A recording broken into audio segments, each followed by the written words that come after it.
Yet another fabulous teachable moment. This time, it was a teachable moment with a school administrator. So I was at an elementary school. At this time, I'm not a teacher anymore, but I'm an instructional coach. And I went to an elementary school to, just do some observations of some students there, provide some feedback to some of the teachers. And when I was leaving, I stopped into this principal's office to see her, and we started talking about a particular student there that was in the third grade.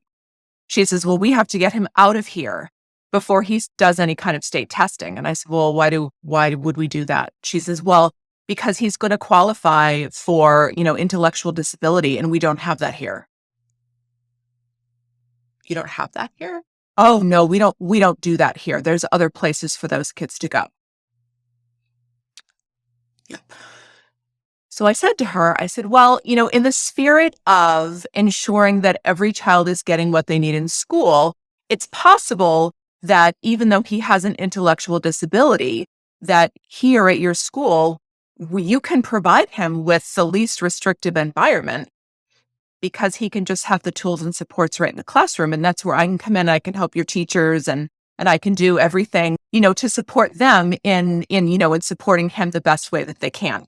And she was very, very adamant that they did not do that at their school. And I said, well, I'm more than happy to, talk with you some more about this, to give you some more information. And so we sat for probably another 10 minutes.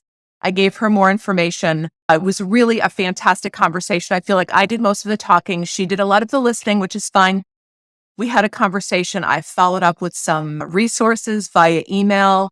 And then a couple days later, I got an email from her that said, I don't want you to come back to my school. So, so that really was a teachable moment for her and also for me in that, not everyone is open to the idea of inclusion.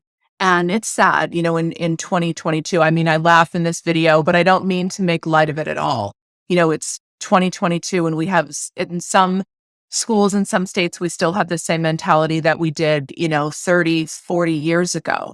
So it is important that when we're talking about kids, we remember that they're kids and they're not labels and they're not places to be. And we don't, remand children to another location simply based on their disability. So whatever you're doing today, whether you're a teacher, a parent, whatever you do, go out into the world today and do it with kindness, do it with love.